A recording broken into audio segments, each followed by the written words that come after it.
state that, and I know you're not going to believe this, it's reasonable to state that roughly 3/4 of all Americans who vote for the president cast votes that are so predictable that the votes in those states don't really matter or don't need to be considered by the people campaigning. Again, wow. For example, as someone who's lived in Massachusetts and California and Illinois, all reliably Democratic states, I have never in my entire life cast a meaningful vote for the president. This might be part of the problem Americans don't vote in higher percentages as they do in other countries, but it's not the only one. Why is it that people don't even bother to vote? A dangerous but good question, and many people don't. In our last presidential election, in 2020, there were approximately 240 million people, 240 million who were potentially qualified by age and their status as citizens to vote. However, only 40% of all those potentially eligible voters in that election bothered to.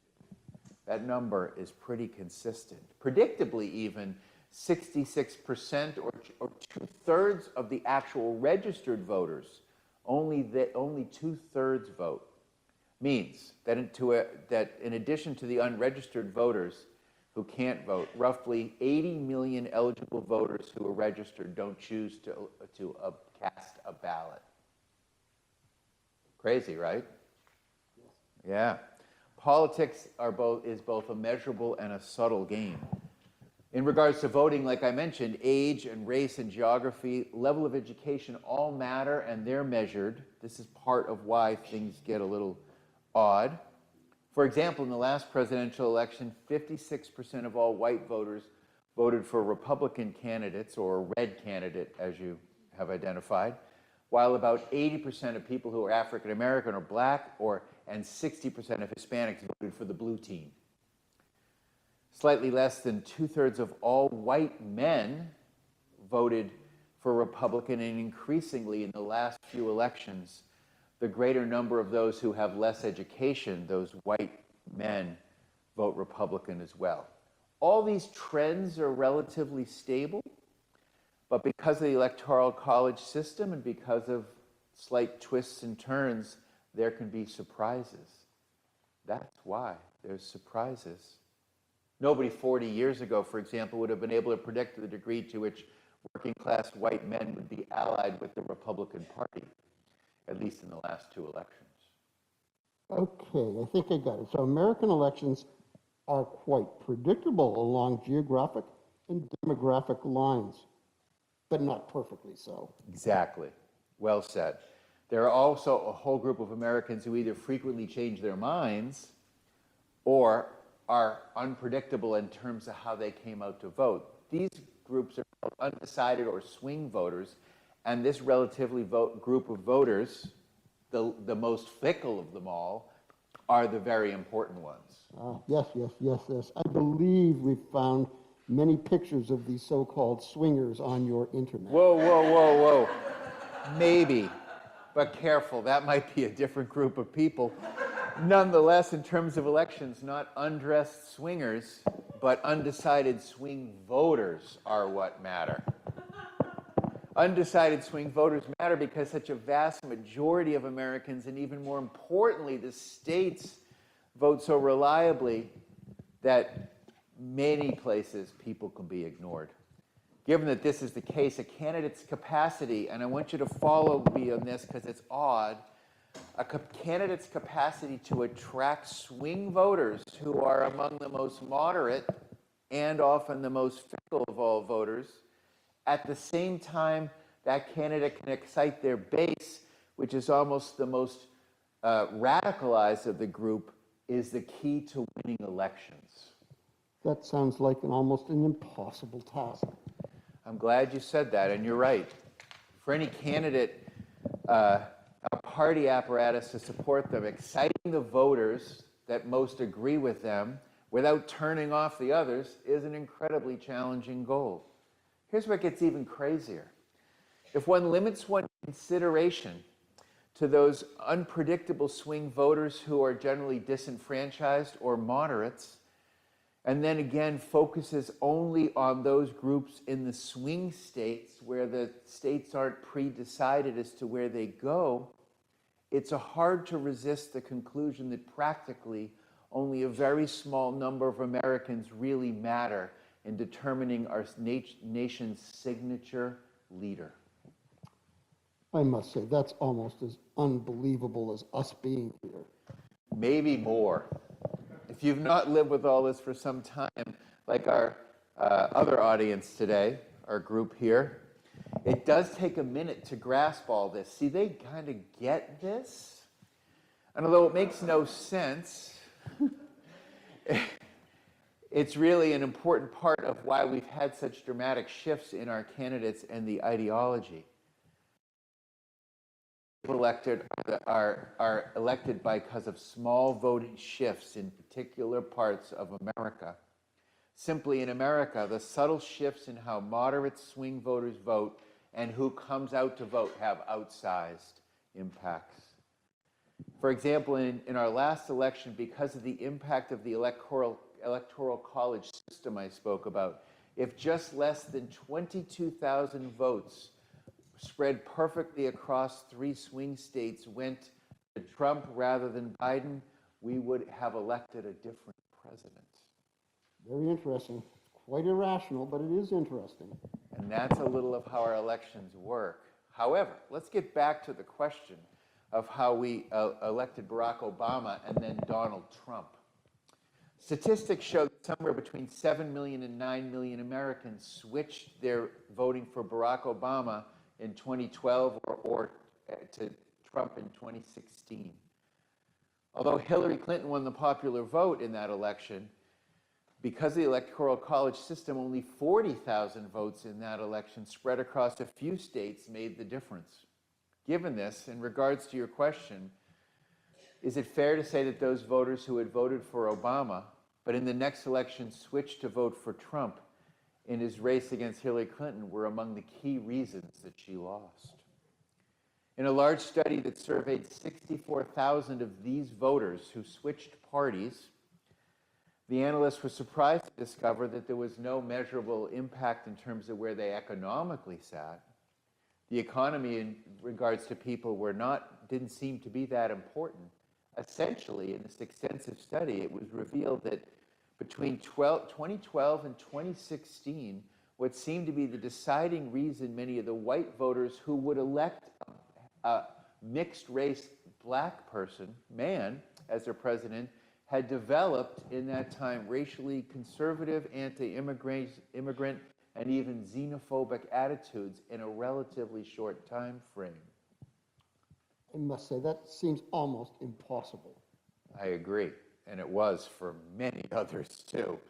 Those factors causing the change are believed to include the actual rise of immigrants coming to this country, the fact that immigration was made into a political issue in a way it wasn't before, and the racial conflict that emerged from the reaction of the African American community to some high-profile deaths at the hands of the police. You might be familiar with the Black Lives Matter movement. That actually was discovered in this survey, at least, to activate white voters in the other direction. Essentially, researchers of this major study concluded that we went from Obama to Trump because the more conservative group who were willing to vote for Obama in previous elections switched their vote at a higher percentage than the conservative people who were willing to vote switched to Hillary. I believe I'm beginning to grasp the complexity of this. I also wanted to ask you about why motorcycles are so much louder than cars, given their smaller size. And why who Taylor Swift expects to vote for seems to matter so much that I'm afraid of throwing you off. That would throw me off. I have strong opinions about that. I will. It seemed the difference in that case was the ability for Trump to activate what was latent in many white voters who were willing to cast a ballot for an African American candidate. So that culture and racial issue was activated in a way it hadn't been before. It seems that the popular statement from just a generation ago, "It's the economy, stupid," seems to no longer quite apply. Reading that list, it's worth mentioning that Obama never, just so you know, in either of his two successful bids to be the president, did win the white vote. Obama lost it by 12 percentage points in 2008 and 20 percentage points in 2012. It seems that America's willingness to vote for a highly educated and polished African-American male candidate like Obama for president did not indicate, as so many of us saw and wished for, that it was the end of America's racial divide. Fascinating. And you think our existence is mysterious. That's funny.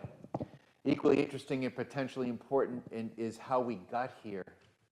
I don't know how long you've been hovering over us unnoticed, mostly, not completely.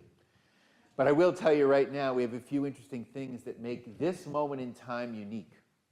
One of the factors has to be mentioned in answering this is the technological and cultural changes in particular to how the average American gets and spreads information and news. One of the forces that's been polarized is that our worldviews are shaped in a different way in just the last few decades. These polarized, they've increasingly fallen into two camps, have in the way stepped in to replace people's religious identities in a way and that generations before identified us. Two things seem important in this new generation in regards to information.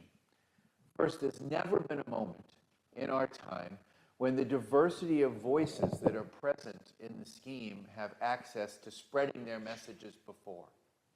Because of the spread of the internet and social media, which I'm sure you've seen hovering above, a greater plurality of voices are allowed to have space on microphones, chat rooms, videos, podcasts than ever before. Generally, this would be considered a good thing, a positive for free speech and democracy. However, at the exact same time, like never before, those things that we're all exposed to, as diverse as they are, have never been, like before, vetted. Their inaccurate truthfulness has gone out the window. And this polarized is a word we use a lot, word of digital media. The line between opinion and fact has blurred to the degree that we've become near petri dishes, the things that people listen to, of lies and conspiratorial thinking. The once falsehoods and misleading claims are made, whether it's a pedophile pizza parlor in Washington, D.C., or the earth being flat, once they're released, the same level of energy is not there to put them back to truth. And I know those sitting in the pews today listening to this conversation can feel that we're at a modern moment where what we have access to is refreshingly diverse and fearfully unreliable. What I want you, my inquisitive space pal, to feel and hand back to all your people is how important this is, especially when that division is combined with major mainstream sources like MSNBC and Fox that themselves, news from the mainstream's never been more polarized. I think you will be affirmed by a nodding of heads that Americans, like never before, are living in increasingly self-affirming echo chambers that serve to strengthen their own narratives. For as we can all feel in our bones, listening to the view of who America is or should be from the other side is increasingly painful to do, and largely we don't. I say this because as I struggle to answer the question of why we're so divided, we must remember that the difference between Obama winning office in 2008 and Trump beating Clinton in 2016 is not just the differences in the candidates, but 8 more years of the increases in the scope and the volume of both the division and the misinformation that fills Americans' heads. This period of 8 years also gained an awareness for Republicans Republicans that the demographic trends in this country are going to make it harder and harder for them to fairly compete in national elections. I'm not trying to be partisan here, but it must be said that Republicans are increasingly aware, the red team is increasingly aware that without efforts to undermine democracy, elections, stop immigration, their capacity to win elections is fading. The deeper truth is that racially, the country that we know is moving away. That's the fear they have. Another thing at play worth deserving mentioning, and that is that the future has problems in it that both sides identify as really crises, as in their own terms. Perhaps like never before, we as a people on the world stage, global as well as national, all see that the challenges of the future that we will inevitably face really quickly are not addressed by our present systems or habits or even the balance that exists in America. Take that in. Neither side believes that the balance we presently have will serve to solve the problems that each group identifies on the horizon. And increasingly, both sides see and speak to that truth, fueling real and divergent fears. Those fears are different.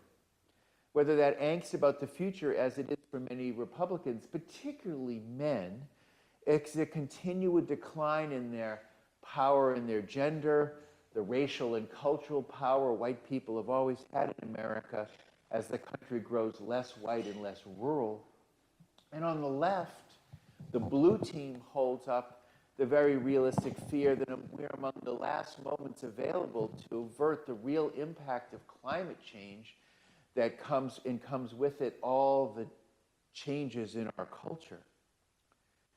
Very real fears on both sides that don't facilitate cooperation. This is a difficult thing to manage because both red and blue teams appear right even if their fears are different. And they're asking the American public to care uniquely about each of those problems.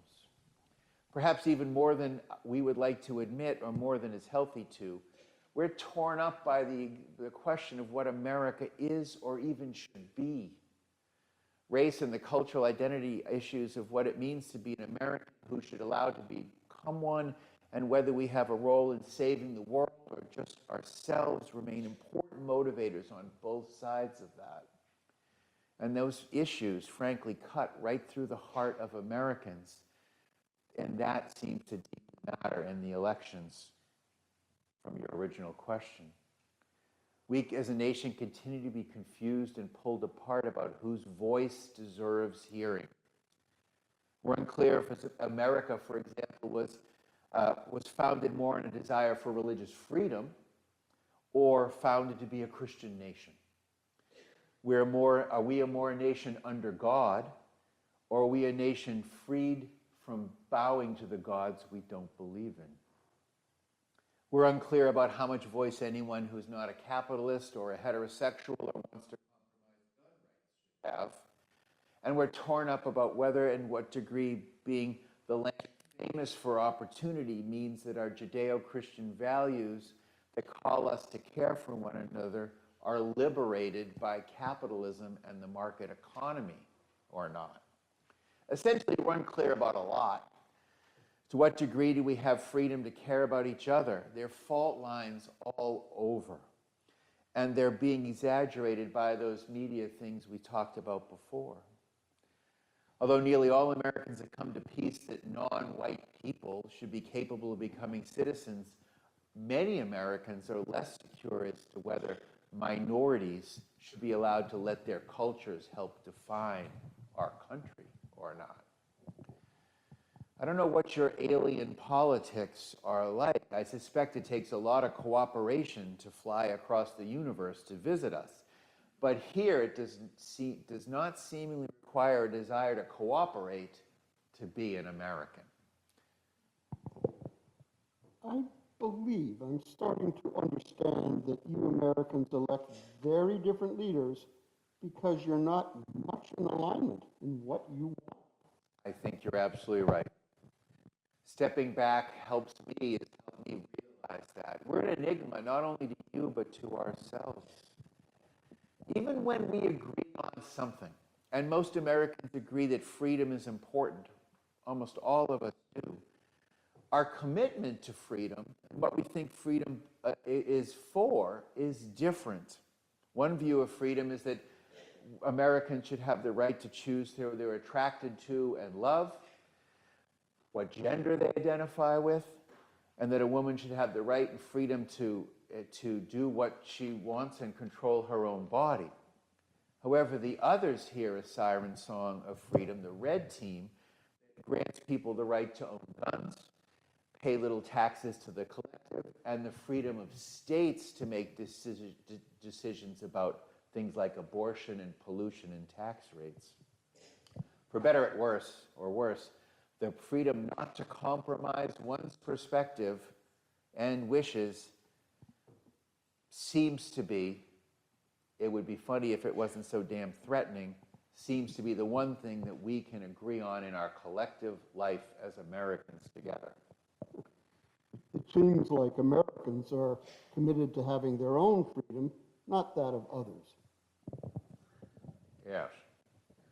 And that as an American hurts to hear.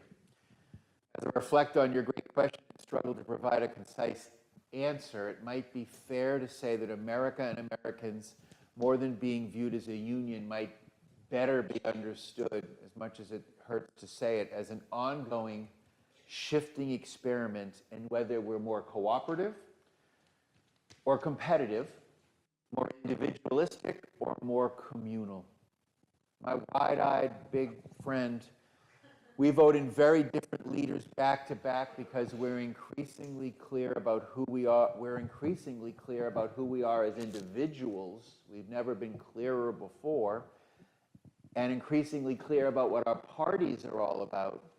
But we are increasingly neglectful and unclear about how to cooperate. And if we want America to continue, we might want to add to our increasingly well-defined passions as individuals and as parties the not-so-sexy desire to cooperate. If anything is to change, to heal the rift, it might begin with an increased awareness that our American political party system pulls us into coalitions that have consequences of pulling us apart.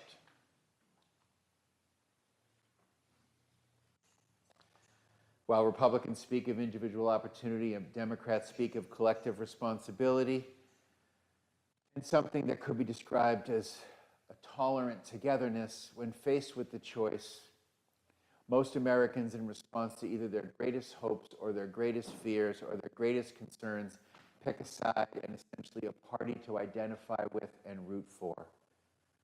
Perhaps to do this, they do this even more than they agree with their team. And I will close with the idea that perhaps that is something we need to integrate into our thoughts. Amen.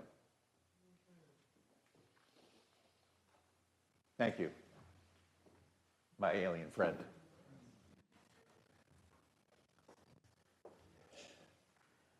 Please join me in our hymn. Please join me in our hymn 348.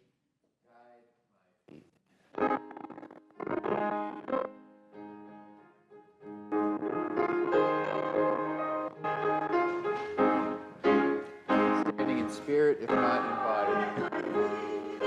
Why run this race? Why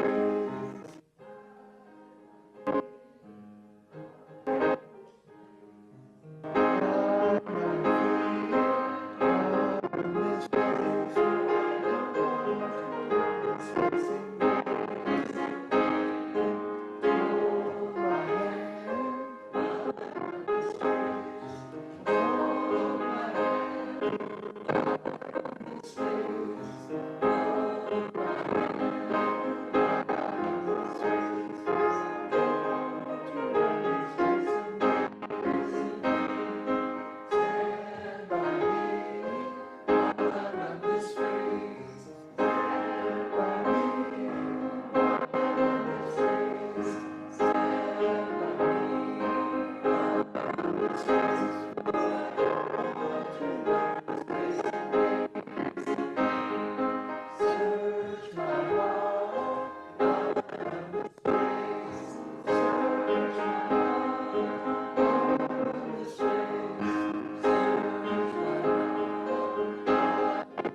We leave blessed by our connections to one another, to the spirit of life.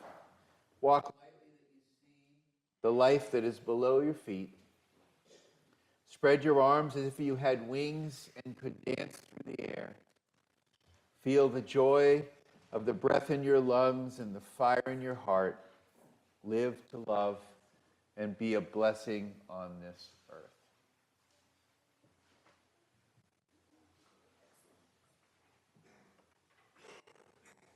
He made this arrangement.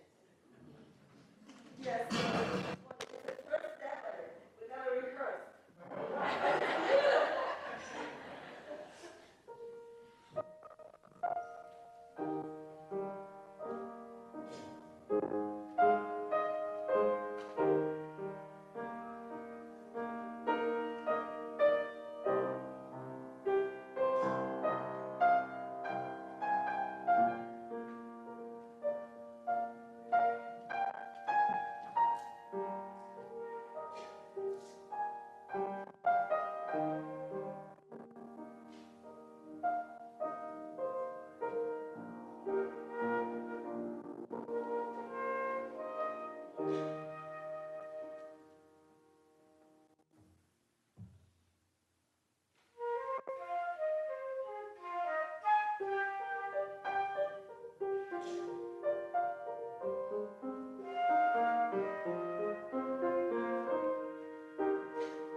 Thank you so much.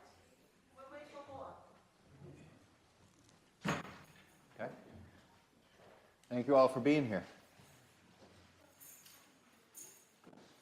Please don't go too far. Come back for our broad discussion of the church's future and calendaring.